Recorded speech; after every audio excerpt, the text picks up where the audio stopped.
Reading from Through the Eyes of Jesus by Ames. Healed in order to help others, 7th of April 1996. The morning air was fresh, and there was a dew on the ground as the sun rose and shone brightly.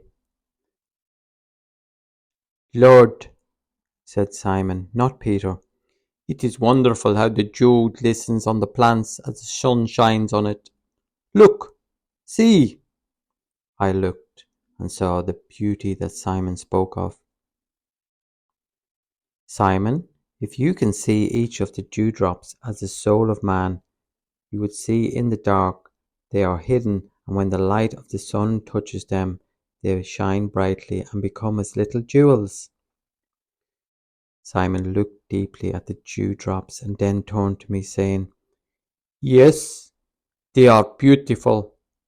They do look like jewels. Wouldn't it be nice if mankind were so beautiful?"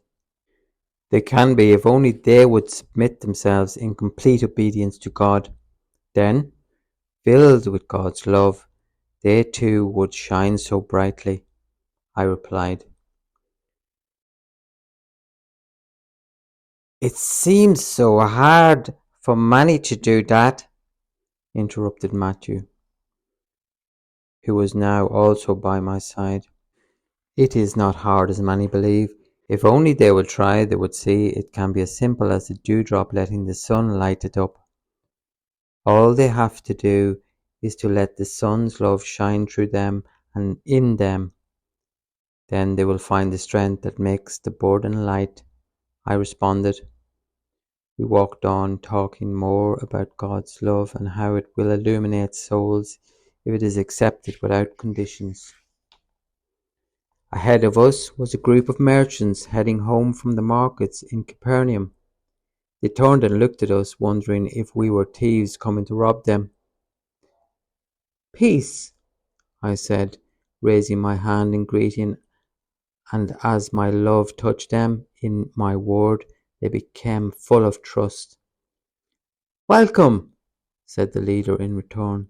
"Where are you going?" he asked. "To the next village," said Peter. "To pray in the synagogue and heal the sick," said Judas proudly and seemingly taller than normal. "You can heal the sick?"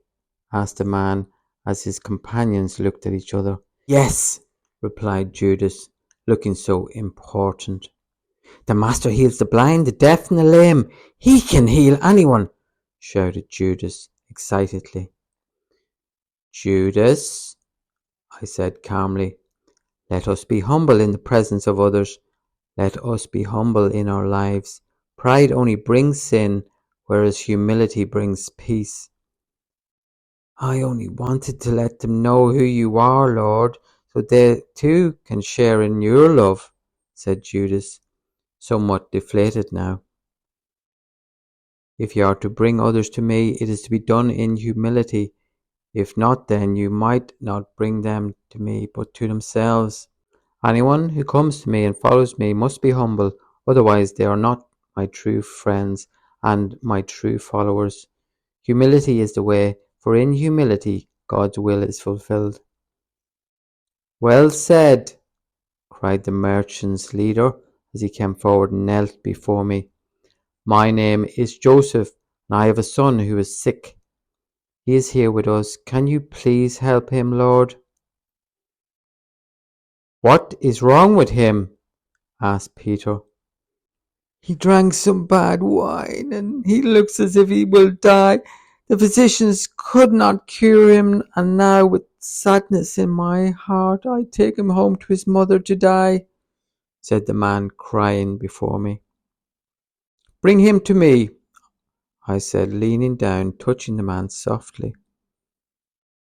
2 men came forward, helping a young man no more than 18. He could not stand by himself and was vomiting blood. Judas stepped back in disgust. As they brought him to me, I embraced him and said, "Be filled with the love of God and live your life for God." As I said this, he stopped vomiting, stood up straight and looked as if nothing had been wrong with him. His father rushed to him, embracing him and crying, "My son, my son!" The son looked into my eyes, fell to his knees and said, "Master, can I follow you in thanks to God for his mercy? One day you will be needed to help. Until then, be with your family." He looked at me, disappointed at first, then smiling, he said, "What is it I will be needed for, my lord?" "One day a man will be hanging on a cross. He will have given his life for others. Below the cross will be his mother, broken-hearted and waiting to hold her son's body. You will help then by taking his body from the cross and laying him in his mother's arms," I replied. His father said, "Lord, I will be there to help also if I am needed." "You will be, Joseph, and your name will be remembered throughout time," I said, smiling at him. "Have you eaten yet?" asked the son. "No," said Judas quickly, "and I am starving." "Join us for a meal then," said Joseph, as we shared a pleasant breakfast, after which we parted to go our separate ways.